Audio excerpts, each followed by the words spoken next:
해법을 찾는 토론 이슈앤 직설 시작합니다. 전 세계가 미국의 중간 선거에 주목하고 있습니다. 이번 중간 선거는 바이든 대통령에 대한 중간 평가이자 2024년 미국 대선의 전초전으로 평가되고 있는데요. 또 나아가서는 국제사회에도 큰 영향을 미친다는 점에서 관심을 두지 않을 수 없는 이슈입니다.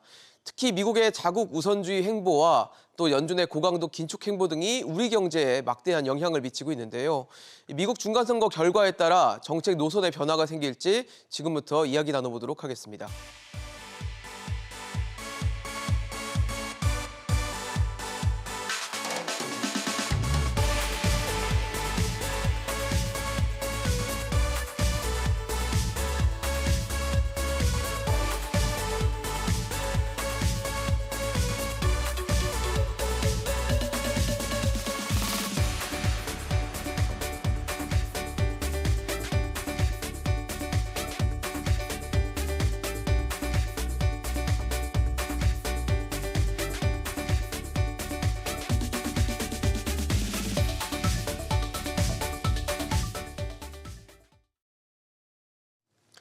네, 오늘 함께해 주실 세 분 소개하겠습니다. 통일연구원 조한범 연구위원, 김형석 전 통일부 차관, 원주 한라대 정대진 교수 나오셨습니다. 어서 오십시오. 네, 반갑습니다.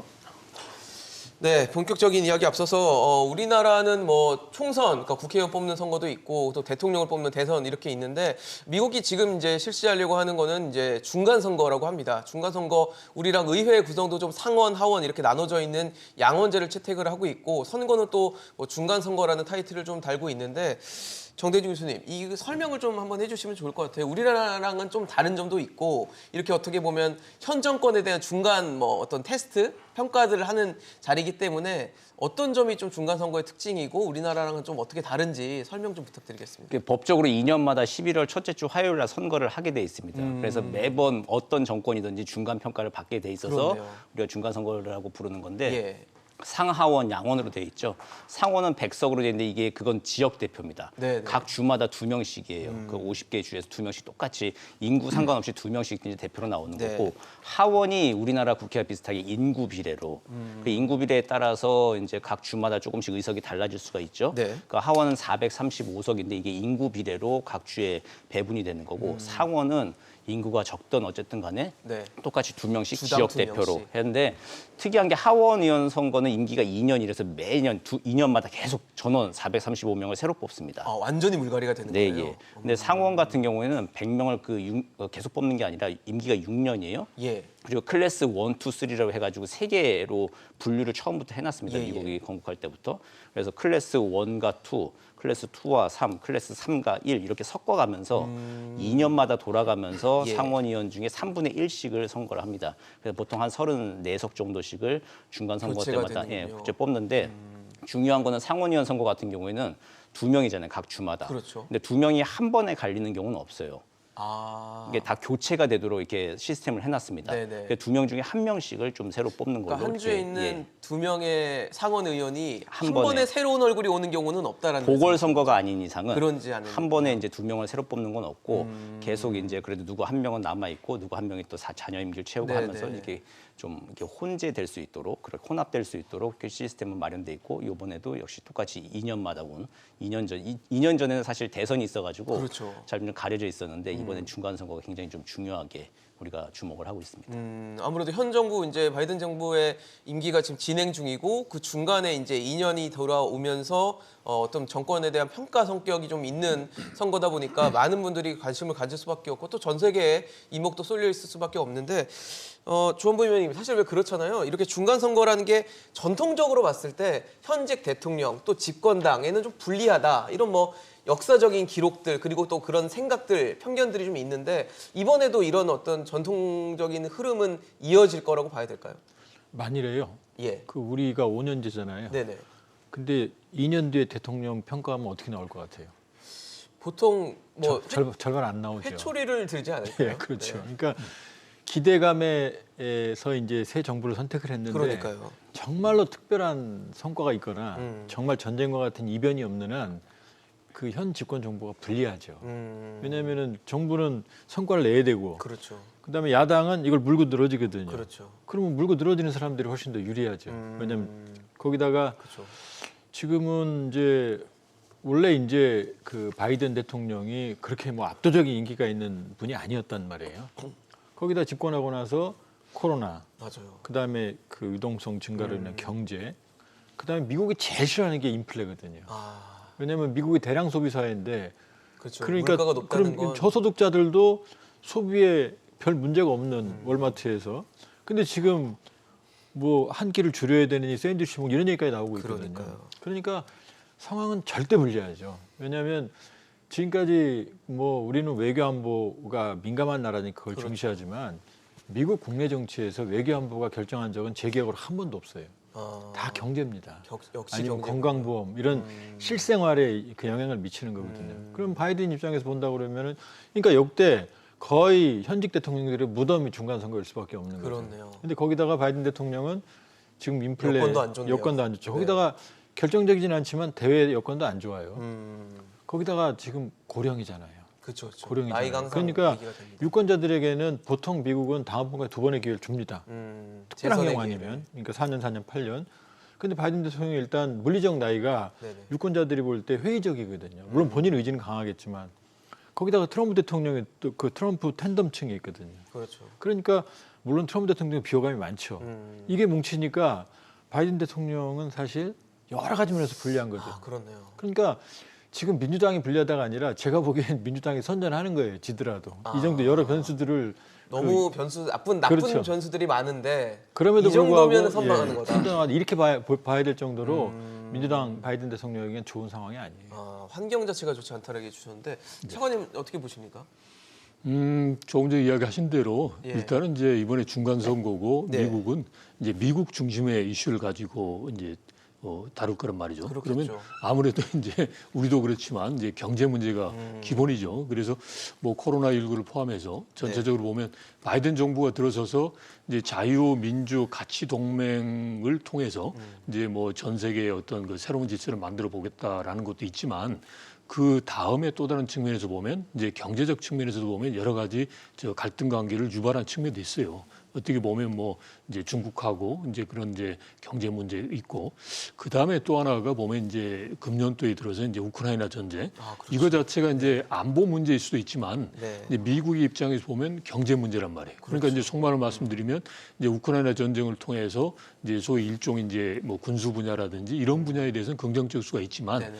나머지 에너지라든지 그다음에 농산물 뭐 전 이런 세계 시장이 이제 기본적으로 이제 영향을 받지 않습니까? 그렇죠. 그러면 예. 그게 미국의 경제가 이제 단순하게 이제 소위 폐쇄 경제가 아니라 개방 경제이기 때문에 그런 차원에서 미국의 경제에도 심각한 영향을 준단 말이죠. 네. 그래서 지금 현재 주요 이슈를 보면 예. 기본적으로 뭐 낙태권을 뭐 민주당의 바이든 정부에서 이야기를 하고 있지만 네네. 그건 워낙 한 50년 정도 이제 계속적으로 이제 했던 그런 문제이기 때문에 그게 뭐 중요하지 않다라는 게 아니라 네네네. 이제 그게 이제 절박함이 떨어진 거죠.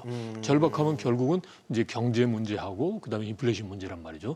최근에 그 제 지인이 미국을 다녀온 사람 이야기를 들어봤더니 네. 이제 본인이 이제 소위 그 유학했던 시절하고 미국의 그런 일반적인 그런 그 이제 경제 상황이 많이 좀 차이가 있다라는 거예요. 그게 긍정적으로 차이가 있는 게 부정적이에요.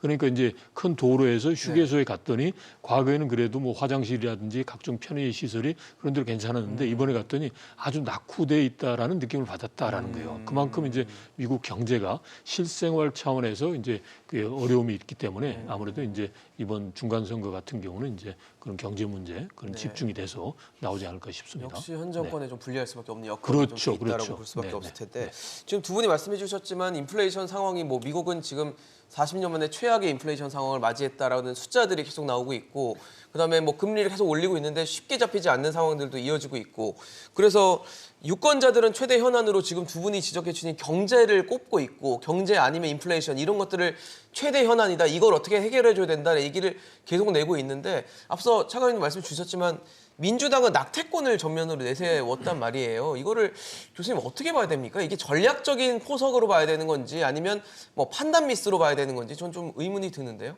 그 미국의 오랜 판례가 있죠. 로데 웨이드 판결이라고 해서 예. 낙태권을 인정한 판결이 미국에서는 상식처럼 이제 통해져 왔습니다.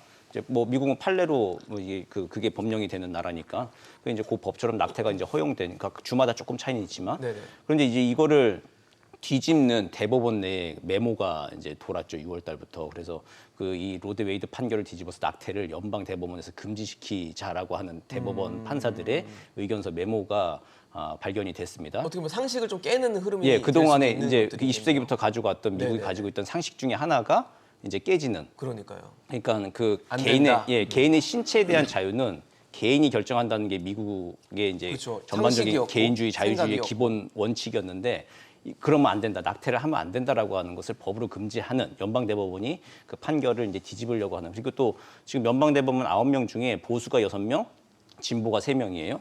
그래서 만약 실제 공개 이제 변론에 들어가고 판결을 내리게 되면 당연히 결과가 뻔한 그러니까 낙태권을 인정하는 것이 뒤집어지는 반대되는 상황이 나온다라고 하는 게 지난 6월부터 이제 미국 정가에서 계속 논쟁이 됐던 확산되고 거죠. 있는 얘기군요. 이제 그건 전통적인 민주당, 리버럴, 자유주의 진영 입장에서 봤을 때는 안 될 일이었죠.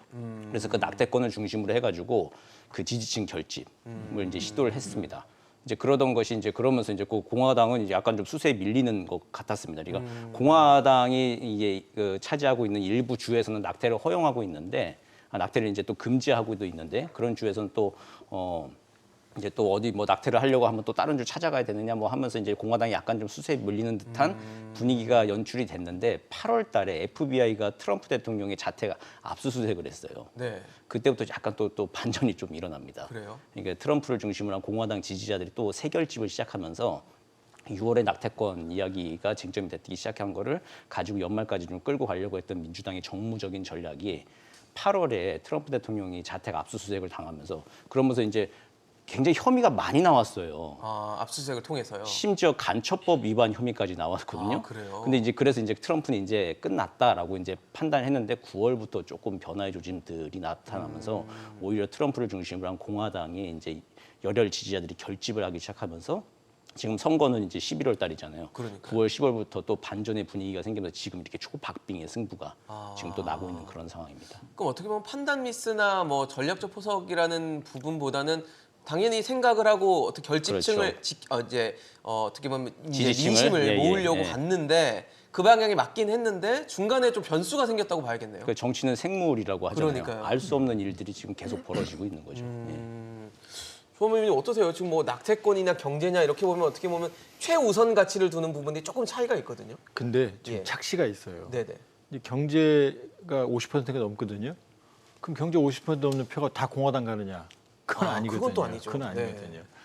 그러니까 경제를 봤을 때 공화당이 왜냐하면 현 정부가 불리한 건 사실이죠. 그러나 경제가 유리하다고 그래서 경제를 부각시키는 다 표가 가는 건 아니고요. 네네. 그리고 또 하나 소문 그림은 뭐냐면 예전과 다르게 낙태, 그다음에 민주주의의 위기 이건 트럼프거든요. 네네네. 이것도 지금 주요 변수로 물론 경제만큼은 아니지만 네네. 이게 지금 2위, 3위로 올라와 있어요. 근데 지금 저희가 화면에 여론조사 결과만 봐도 경제랑 인플레이션, 그러니까 경제를 포괄할 수 있는 부분이 말씀해주신 대로 거의 50% 육박을 하고 민주주의에 대한 위협, 뭐 낙태 부분도 상당히 큰 부분을 좀 차지하고 있거든요. 그러니까요. 그러니까 뭐냐면 예. 경제표를 다 공화당 가져가는 건 절대 아니거든요. 그러니까요. 그리고 또 하나는 미국은 신진 정치인이 새로 진입하는 게 거의 불가능한 체제예요. 아성이에요. 그러니까 새로 바뀌는다는 게 너무 어려워요. 기존 정치, 그렇죠. 기성 정치인들이 계속 여기서 무슨 뭐 170대 뭐 몇 대 이게 거의 불가능한 나라입니다. 그러니까 이렇게 종합적으로 고려해 보면 여기다가 사전 투표 민주당이 유리하거든요. 네네. 사전 투표가 압도적으로 높아요 지금. 그리고 지금 미국이 통계로는 여론조사로는 최강인 나라인데 네. 체면을 2번이나 구겼습니다. 트럼프 때 틀렸죠. 그건 완전히 틀렸죠. 완전히 틀렸죠. 그다음에 바이든 때도 한 7, 8% 차이가 나야 되는데 박빙으로 이겼거든요. 그러니까 미국 유권자들도 지금 여론조사가 혼재돼 있어요. 그렇네요. 그러니까 이번의 경우에도 뚜껑을 열어봐야 하는 거지 지금 저 수치만 가지고는 몰라요. 지금 우리 정 교수님 얘기했지만 계속 뒤집히는 게 뭐냐면 원래 확고한층들이 있는데 네네. 중간층들이 왔다 갔다 하는 거거든요. 예를 들면 제가 여성이면은 낙태면은 전 당연히 바이든 쪽으로 가죠. 예를 들면. 그러니까 지금 뭐 이 여러 가지 원래 기존 구도가 재편이 된 상황에서 네네. 경제는 나쁘고 현 정권에게 불리한 상황인데 지금 그러니까 경제가 우선인 건 원래 다 그랬어요. 모든 상황이 그랬어요. 근데 오히려 낙태와 민주주의 위기라는 변수가 새롭게 등장했다. 여기에 주목을 해야 되는데 지금 다 경제만 보니까 뭐 공화당 유리하다 그러거든요. 네네네. 그리고 지금 뭐 미국의 모든 여론조사들이 공화당의 다소 우세, 이제 전반적인 트렌드예요. 예, 예. 그러나 결과는 지금까지 그 두 번의 선거를 봤을 때 네네. 두고 봐야 된다. 두고 봐야 된다. 뚜껑은 열어봐야 된다라는 얘기로 보여지는데 뭐 그런 얘기가 있습니다. 민주당이 만약에 이번 중간 선거에서 뭐 상원도 놓치고 하원도 놓쳐서 이제 어떻게 보면 승리하지 못한다면 바이든 대통령의 재선 도전도 좀 물 건너갈 수 있다 이런 얘기들이 나오는데 저는 그러면 그게 궁금한 거예요. 아까 뭐 고령이다, 지금 인기가 좀 없다, 뭐 이런 식으로 이제 바이든 대통령이 재선을 못한다면 민주당에서는 과연 후발주자로 누굴 꺼낼 수 있는지 지금 뭐 유력하게 이름이 나오는 사람들이 있는 건지 좀 그것도 좀 궁금하거든요. 지금 현재 나오는 게 뭐 해리스 부통령 정도, 그다음에 뭐 교통부 장관, 그다음에 뭐 주지사 몇 분, 뭐 상원의 이러는데 이제 다 이게 전체적으로 여론조사를 보면 인지도 차원에서 보면 한 자리 숫자라는 거예요. 그래서 이제 미미하군요. 뚜렷한 그 민주당을 이제 내세울 수 있는 대표주자가 없다는데 이제 약점이 있는 거죠. 그래서 지금 현재 보면 그런 상황이다 그러면 아무래도 이제 바이든 대통령이 이제 다시 나오지 않느냐라는 거죠. 근데 일단 중간 선거가 왜 중요하냐면 네네. 예를 들어서 이제 상원이나 하원에서 이게 민주당이 이제 패배를 한다. 네네. 그러면 이제 기본적으로 이제 의회가 이제 공화당 중심으로 가는 거예요. 그렇겠죠. 그러면 이제 민주당에서 바이든 정부가 하고자 하는 정책이 제대로 이제 작동할 수가 제동을 없는 걸겠죠, 거죠. 그래서 의회에서. 소위 말해서 뭐 레임덕 현상이 조기 온다라는 이제 우려가 있다 보니까 이제 그렇게 되다 보면 이제 아무래도 이제 차기 대선에서 불리할 수밖에 없는 거죠. 그래서 여튼 조금 전에 이제 조 박사님 말씀하신 대로 이제 결국 경제 문제가 공화당에게만 유리한 건 아니란 말이죠. 그렇죠. 이제 실제로 보면 이제 경제 부분에 있어서 이제 세금을 이제 적게 걷는다라는 부분이야 이제 공화당에서 유리할 수도 있겠지만 이제 의료보험료 증대한다든지 또는 이제 다양한 측면에서 그 저소득층에 대한 지원도 많이 있습니다. 네네. 그러니까 그런 차원에서 본다면 이제 경제 부분에서는 또 이제 민주당이 이제 표를 얻을 수도 있어요. 그래서 여튼 지금 현재 이제 바이든 대통령이 이제 본인이 이제 다음에 이제 분명히 뭐 심정적으로 하고 싶겠죠. 그렇지만 네. 이번 이제 중간 선거에서 이제 어느 정도 선전을 하느냐 이게 어떻게 보면 이제 그 재선으로 가는 네. 이제 중요한 그런 이제 그 변수가 될 수 있지 않나 싶습니다. 그래서 2024년 대선의 전초전이라는 얘기를 그렇죠, 계속 하고 그렇죠. 있는 거군요. 네, 그렇죠. 교수님은 어떠세요? 바이든 대통령이 만약에 재선 도전을 못하는 상황이 된다면 여건이 그렇게 만들어진다면 민주당에서는 후발주자로 뭐 혹은 바이든 대통령을 이을 만한 뭐 어떤 주자로 꺼낼 수 있는 사람이 지금 있는 건가요? 지금 뚜렷이 좀 안 보이는 게 민주당의 고민일 겁니다. 그러니까요. 그러니까 이번 선거 지금 앵커께서도 말씀하셨지만 대선의 전초전이라고 얘기하는데 사실상 지금 많은 전문가들 평가하기에는 트럼프와 바이든의 대리전. 아예 전초전 정도가 아니라 대리전이라고 아예 얘기하고 대리전이다. 예, 어떤 사람은 또 이제 2020년 대선의 연장전이다. 그 연장전, 전초전, 대리전 지금 다 그러네요. 섞여 있는 이게 중간 선거를 치르고 있는 건데 그러다 보니까 실제 상원의원 후보들, 유력 주지사 후보들이 안 보여요 선거에서. 그렇네요. 다 그러니까 바이든 대 트럼프의 그 이제 싸움으로. 구도만 딱 보이는 거군요. 예, 그러니까 뭐 그 민주당이나 공화당이 마찬가지예요. 다음 주자가 없어요. 바이든이나 트럼프나 그 둘을 빼고 나면은 그 주자가 없고 또 이번 중간 선거 이후에 또 어떤 민주당과 공화당이 또 각각의 이게 정치적인 상황에 직면하게 되면은 바이든 대통령 같은 경우는 작년 1월 6일에 그 의회 난입 조사 네네. 그 조사위원회가 열심히 이제 의회에서 활동을 했거든요. 그래서 FBI가 트럼프 대통령 자택 압수수색도 하고 막 이제 그러면서 압박을 가했는데 끝끝내 지금 트럼프가 살아남아서 지금 아주 초박빙 정세까지 만들어 왔습니다. 만약 살아남게 되면 트럼프의 공화당이 상하원을 장악하게 되면은 의회에 작년 그 의회 난입 사태에 대한 진상 조사는 좀 흐지부지 되죠. 그렇게 그러면서 이제 민주당은 좀 동력을 좀 잃게 되는 셈이 되죠. 있겠네요. 그러다 보면 이제 민주당에서도 그럼 이제 트럼프 대 바이든의 이제 1대1로 거의 맞붙는 상황에서 네. 차기 주자가 나온다는 거 민주당 내에서 네. 결집을 해야 되는 상황에서 좀 어려운 상황입니다. 그러네요. 그리고 공화당도 쉽지가 트럼프가 힘을 받았는데 거기 또 누가 다른 사람이 또 대놓고 나온다. 나오기가 지금 힘든 상황이에요. 그래서 이제 트럼프 대 바이든의 구도가 네네. 2024년까지 가는데 너무 굉장히 좀 식상한 구도지만 전 세계가 이걸 좀 지켜봐야 하는 그런 상황에 처한 것 같습니다. 그렇네요. 말씀 주신 것처럼 뭐 이번 중간 선거가 제가 뭐 전초전이라 말씀을 드리기도 했지만 어떻게 보면 리매치 대결 지금처럼 보여지는 경향도 있고 그래서 이번 중간 선거가 끝났을 때 트럼프 전 대통령은 과연 어떤 행보를 갈 것인가도 좀 주목되는 부분인 것 같거든요. 승리를 하든 안 하든 무조건 재선을 도전을 하게 될까요? 어떻게 보세요? 지금 미국뿐만이 아니라요. 지금 걱정이 뭐냐면 예. 전 세계가 우경 보수화하고 있어요. 그러니까 프랑스에서 르펜 극우 뭐 마크롱한테 지긴 했지만 2배 이상의 약진을 했고 네. 이태리는 워낙 파시즘의 네, 뿌리를 아예 둔 강경한, 정당이 아예 네. 저희가 네. 됐고, 그다음에 지금 이스라엘도 지금 극우 성향의 지지를 기반으로 연정에 성공했거든요. 이거 말고도 극우 성향이 많아요. 예를 들면 그렇게 보면 지금 이건 당연해요. 왜냐? 전 세계적으로 불안하면, 경기가 나쁘면, 네네. 그러면 그 보수 우경화하는 경향이 있거든요. 지금 코로나, 우크라이나 전쟁, 그 전쟁이잖아요. 네, 그렇죠. 그럼 우경 세력들이 쓸 수밖에 없죠. 위기를 느끼니까. 또 침체 위기가 그렇죠. 계속 나오고 있고. 경제 위기니까 보호무역지로 가죠. 그러니까 아주 피곤한 상황, 바람직하지 않은. 그러니까 암스레이스, 무기 경쟁 체제, 군수 경쟁 체제, 그다음 군비 지강 체제, 그다음에 보호무역주의. 이 흐름들이 지금 아주 어두운 그림자를 들이오고 있거든요. 그러니까 이 별로 좋지 않은 토양을 배경 삼아서 자라나는 이 정치 세력들이 마치 비온 뒤의 버섯처럼 이 보수 우경 세력들이거든요. 근데 이게 그냥 합리적 보수면 괜찮은데 극우의 뿌리를 둔 세력들이 많이 커지고 있다는 거예요. 그러면 트럼프 대통령도 같은 과거든요.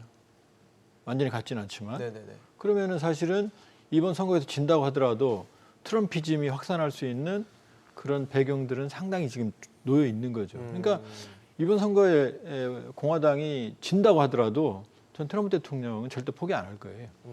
그리고 원래 정치적으로 야심이 있는 사람이고 그렇죠. 아주 동물적 본능이 있는 분이고 그러니까 이 선거와 관계없이 트럼프 행보는 계속 갈 겁니다.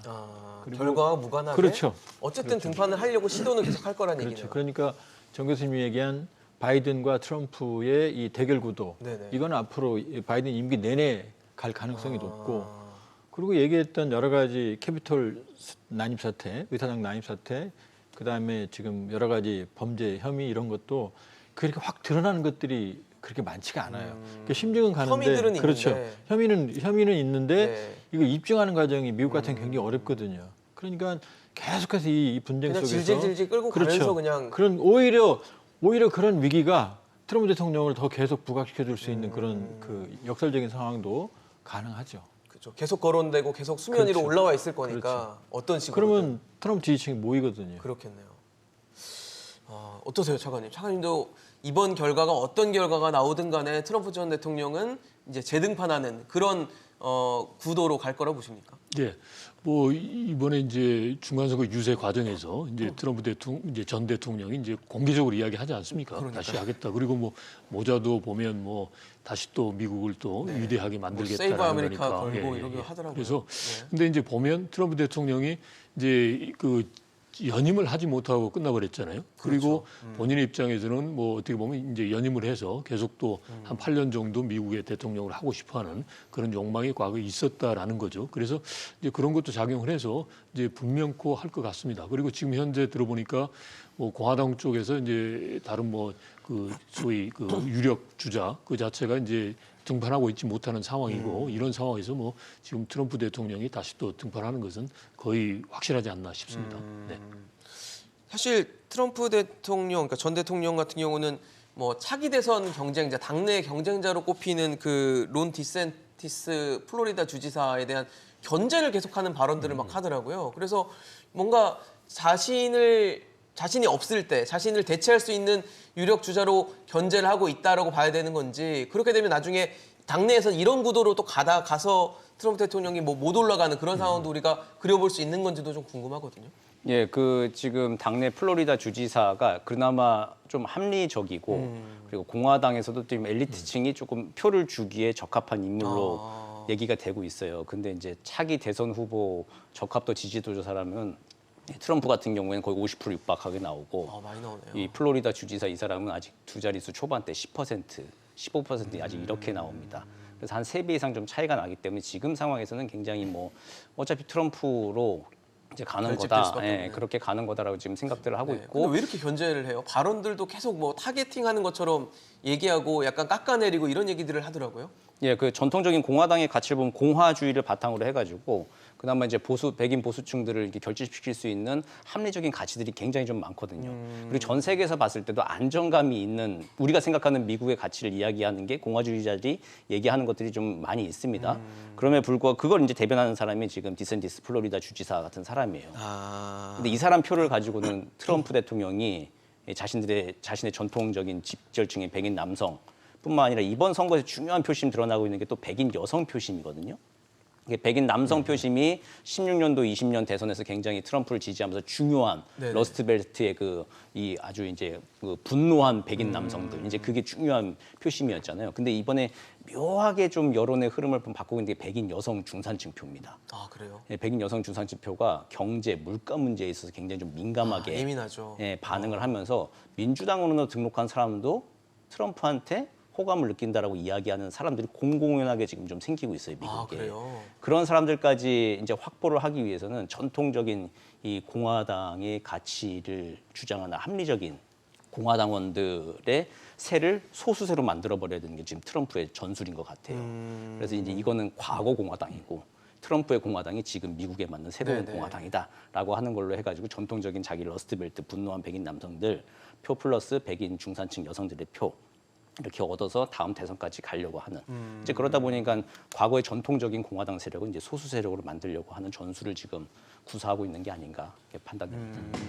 사실 지금 저희가 계속 미국의 중간 선거를 말씀드리고 있고 뭐 트럼프 전 대통령이 갑자기 나오고 바이든 대통령이 과연 재선을 할 수 있냐 이런저런 얘기를 하는 것이 어떤 대통령이 또 혹은 상하원을 누가 잡느냐에 따라서 정책적인 기조나 방향이 또 바뀔 수 있기 때문에 아니면 그대로 유지될 수 있기 때문에 저희가 계속 이 부분을 강조해서 말씀을 좀 드리고 있는 건데 최근에 아무래도 우리나라와 미국 간의 가장 큰 경제 현안 중에 하나가 인플레이션 감축법이었습니다. 지금도 유효하게 되고 있고 IRA라고 이제 보통 언론에서 많이 얘기를 하는데 이 인플레이션 감축법 같은 경우는 만약 이번 중간 선거가 끝나면 좀 기조적인 변화가 있을 수 있는 건지 그동안은 중간 선거 때문에 바이든이 굉장히 강경하게 드라이브를 걸었다라는 평가가 나오니까 그럼 중간 선거가 끝나면 조금 이제 톤다운이 되는 건지 아니면 공화당이 잡으면 정책적인 변화는 있는 건지 이것도 좀 궁금하거든요.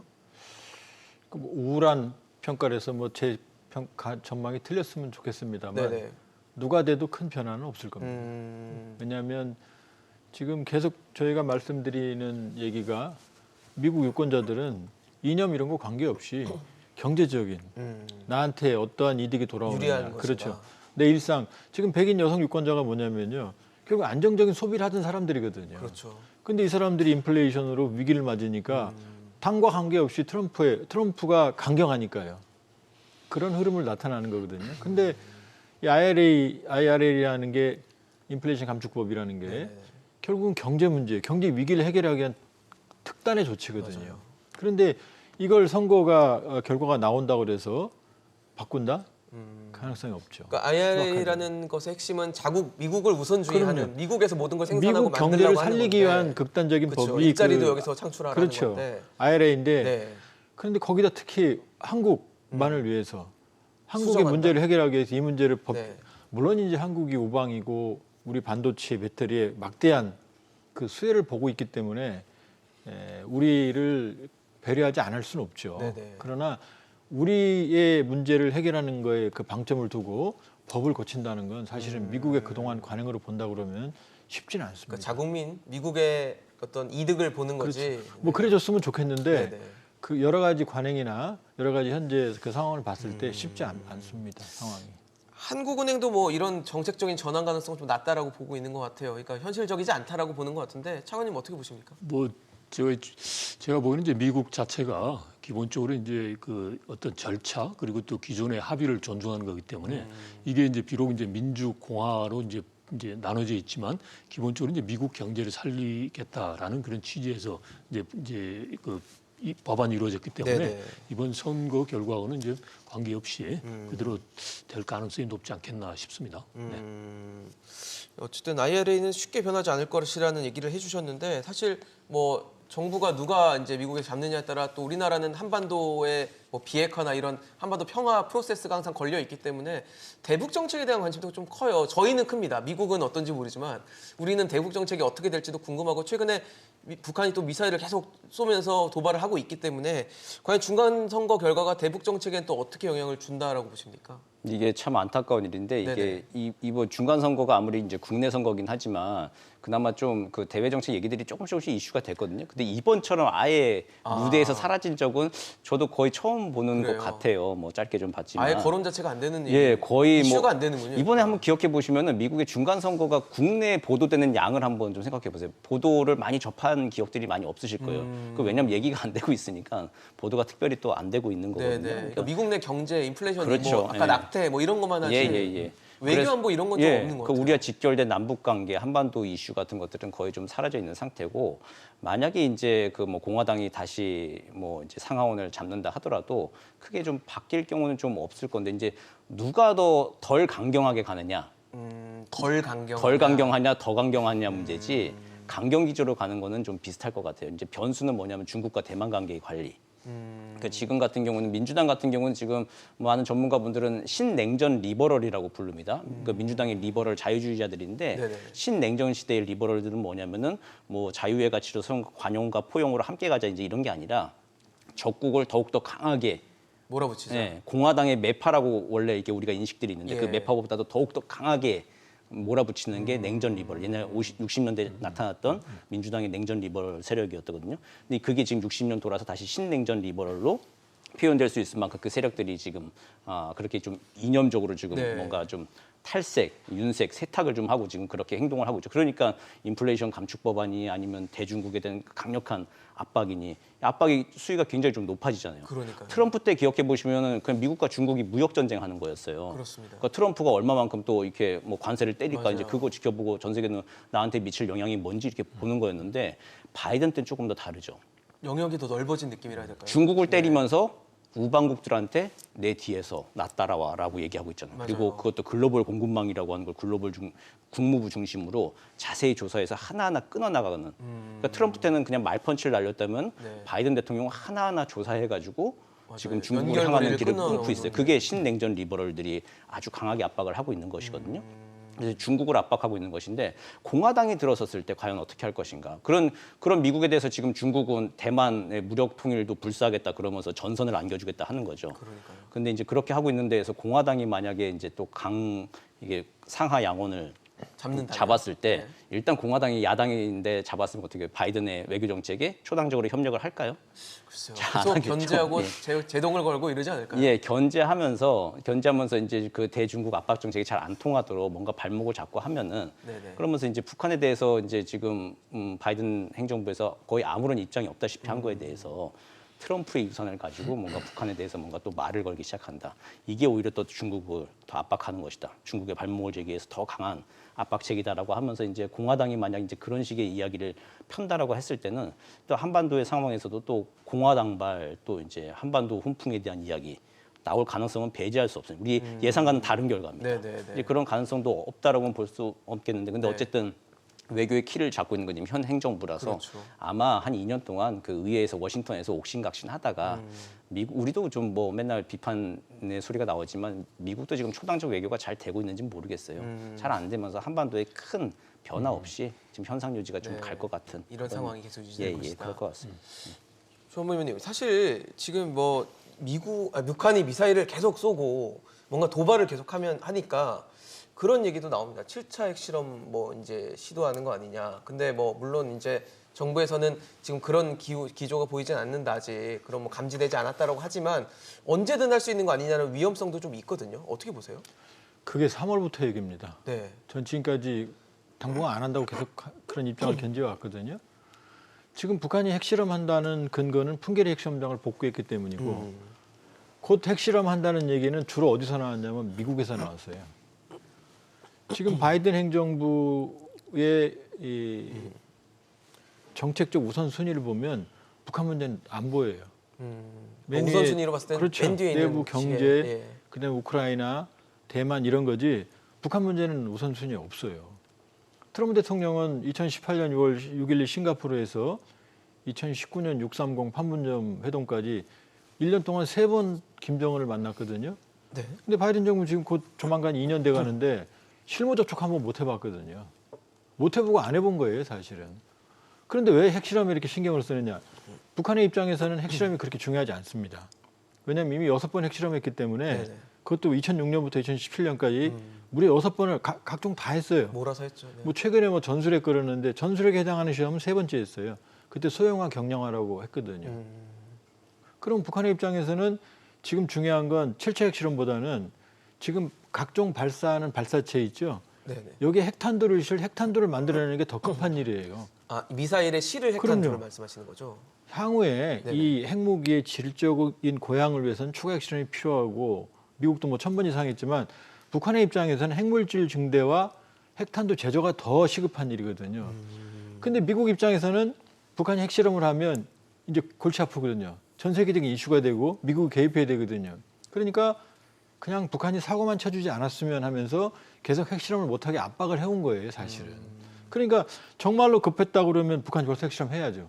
왜 그 좋은 많은 시기들을 겪고 지금까지 안 합니까? 근데 북한이 지금 압박을 받고 있는 건가요? 계속 그렇죠. 도발한다는 건? 왜냐하면 예. 미국이 보이지 않게 예. 각종 여러 가지 압박, 언수를 통해서 지금 그러잖아요. 추가 핵실험하면 전대미문의 결과에 직면할 거다. 이게 지금 미국의 얘기거든요. 경고성 멘트. 그렇죠. 우리 정부 거죠. 그렇게 얘기하고 네. 있고요. 그러니까 한쪽에서는 막고 있지만 네네. 북한의 입장에서는 즐기는 면도 있죠. 어차피 핵실험할 거 아니었거든요. 급하게. 근데 전 세계에 미국의 관심을 끌고 있거든요. 그러니까 북한이 핵실험을 한다면 기술적인 필요성이 있다면 자기 스케줄대로 했겠죠. 지금 한다 그러면 이제 미국에 대한 압박입니다. 근데 문제는 과거에 핵실험하면 이게 협상으로 이어졌거든요. 근데 지금 북한은 핵을 기본적인 핵무기 개발을 위한 자료는 가진 상태고 미국을 압박하는 건데 문제는 지금 왜 중간선거 때 안 했냐면 핵실험을 하면 공화당이나 민주당이나 모두 강경책으로 나올 거거든요. 한국 정도 역시 보수 정권이고요. 얻는 게 없잖아요.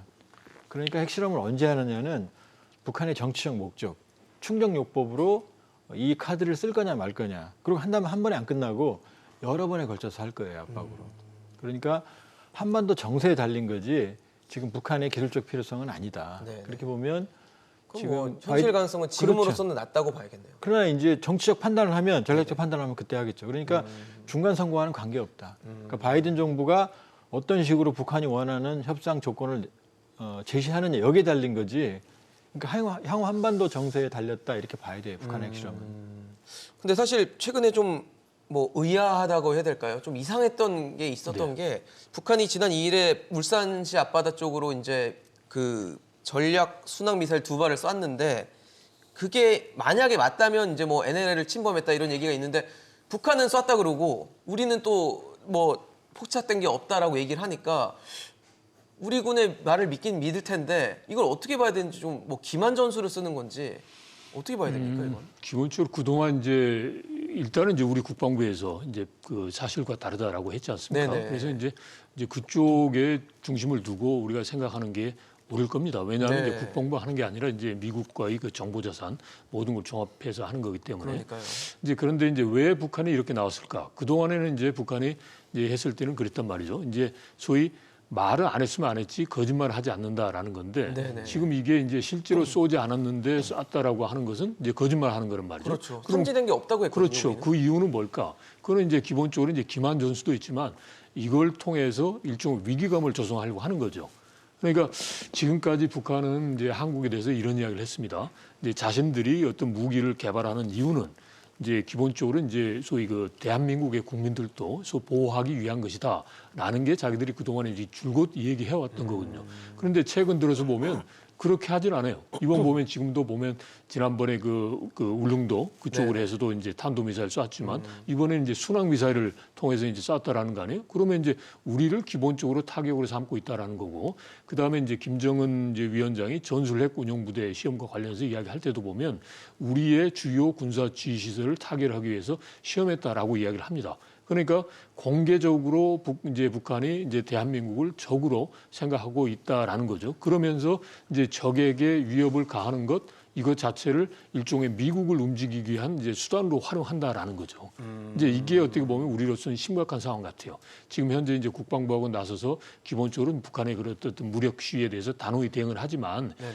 여기에 대해서 직접적으로 지금 1차적인 타격의 대상을 이제 대한민국으로 삼는 것으로 해서 북한이 계속적으로 메시지를 보내고 있고 이제 혹시라도 할 수도 있다라는 걸 자꾸 이제 이런 시그널을 보내는 거 아닙니까? 그래서 이거 자체가 여하튼 우리로서는 이제 심각한데 기본적인 북한의 의도는 이거인 것 같아요. 그러니까 기본적으로 이제 우리를 좀 불안하게 만들고 이런 가운데서 이제 한미 간에 이제 기본적으로 좀 이제 여러 가지 군사적인 차원이라든지 여러 가지 동맹을 와해시킬 수 있지 않습니까? 지금 보면 이렇게 북한이 탄도미사일 쏘니까 이미 국내에서 보면 이제 한미 간의 합동 군사훈련에 대한 이제 반대 여론도 형성이 되고 있단 말이죠. 네네. 그리고 또 하나가 최근에 보면 미국에서 여론조사한 게 보면 하나 이제 좀 의미 있는 게 있어요. 이제 우크라이나 전에 대해서 이제 그 뭔가 이거는 좀 너무 과도한 거 아니냐.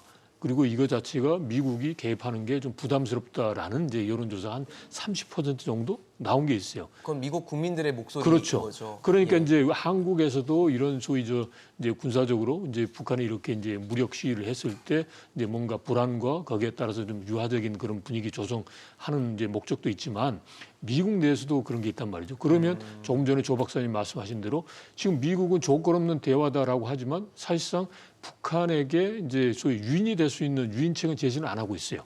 이제 여러 가지에서 일단 나와서 이야기를 해봐라라는 거니까. 네네. 그러니까 북한으로서는 솔직히 뭐 한번 생각을 해보십시오. 미국하고 뭐 군사적으로 싸우려고 하겠습니까? 결국 이제 이걸 이제 통해서 이용해서 미국하고 뭔가를 얻어내려고 이야기해서 하는 건데. 이제 소위 말해서 2018년에 했던 것처럼 이제 뭔가 좀 얻고자 하는 건데 미국이 지금 이제 우선순위도 움직이지는 없고 움직이질 않아요. 그러니까 움직이려면 뭐예요? 계속 이제 미국의 문을 녹화하는 데는 이제 한계가 있고 자기들 자존심 싸움 이제 문제가 있는 거니까 이런 차원에서 본다면 아무래도 이제 소위 긴장을 이제 유발해서 네. 이걸 통해서 이제 미국이 어쩔 수 없이 이제 개입할 수 있도록 하는 이제 그런 게 이제 북한의 의도가 아닌가 싶기도 합니다. 교수님, 근데 저는 좀 의아한 게 이렇게 북한이 지금 미사일 쐈다라고 하고 있고 우리는 포착된 게 없다라고 하는 걸 북한도 알고 있잖아요. 뭐 쏘지 않은 거를 뭐 봤다고 할 수는 없으니까. 그러면 그런 상황들을 알고 있는 상황에서 이게 어떤 위협이 될 거라고 생각을 했다는 얘기인지도 궁금하거든요.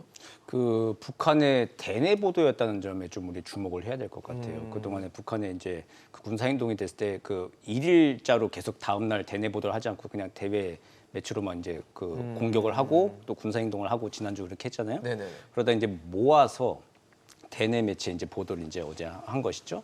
이제 그건 내부적인 필요성이 더 크다는 겁니다. 밖에서 뭐 우리가 어떻게 해석하고 그건 별로 논박을 중요하지 벌이고 하는 않고. 거는 그럼 너희들끼리 알아서 그냥 하고 북한 그거보다는 주민의 어떤 결집 이런 걸 원하는 그렇죠. 건가요? 북한 주민들의 결집. 그러니까 한미가 자신들의 남쪽 앞마당에서 연합 공중 훈련이라고 하는 그러니까 말벌이 막 이렇게 돌아다니는 것 같은 그런 상황이 위협이 지금 조성되고 있는데 그게 거의 지방까지 막 들어오려고 하고 있는데 우리가 이렇게 격퇴했다. 적들이 탐지 못한 이 내쫓았다. 순항 미사일도 쏘고 500대의 뭐 항공기라고 하는 거는 이건 분명히 이거는 거짓 정보입니다. 네네. 그냥 말이 안 되는 소리인 것 같고 뭐 이렇게까지 얘기하면서 인민들에 대해서 어쨌든 결속감을 좀 불어넣으면서 곧 있으면 이제 동계 훈련에 북한이 길게 들어가거든요. 그리고 또 앞으로 우리도 계속 우리 단독 훈련도 하고 연합 훈련이 또 계속 예정돼 있습니다. 그럼 북한은 계속 동원을 해야 돼요. 동원해서 대응을 해야 되는데 군사 동원 대응 체제나 그리고 앞으로 향후 길게 들어갈 그리고 또 어느 때보다 더 강화될 동계 훈련에 대한 심리적 예방 주사 차원에서 조금 더 이제 북한 인민과 그리고 또 군 내부에 대한 결속 차원에서 조금 더 강조 그리고 또 조금 더 속되게 말하면 허풍 떠벌리기를 좀 한 거 아닌가 그렇게 생각이 됩니다. 알겠습니다. 뭐 미국의 지금 중간 선거가 열리면 어떤 정권이 잡게 될지, 그러니까 상원과 하원을 누가 또 가져가게 될지도 중요하지만 가장 중요한 건 우리 경제에 또 지금 미국이 가장 중요하다고 기치를 내세우고 있는 경제가 우리 경제에는 또 어떤 영향을 줄지도 굉장히 주목되는 부분입니다. 중간 선거 결과를 저희도 좀 지켜보면서 또 토론 마련하도록 하겠습니다. 오늘 조한범 위원, 김영석 전 차관, 정대진 교수와 함께했습니다. 이슈앤직설 오늘 준비한 소식은 여기까지입니다. 지금까지 함께해 주신 여러분 고맙습니다.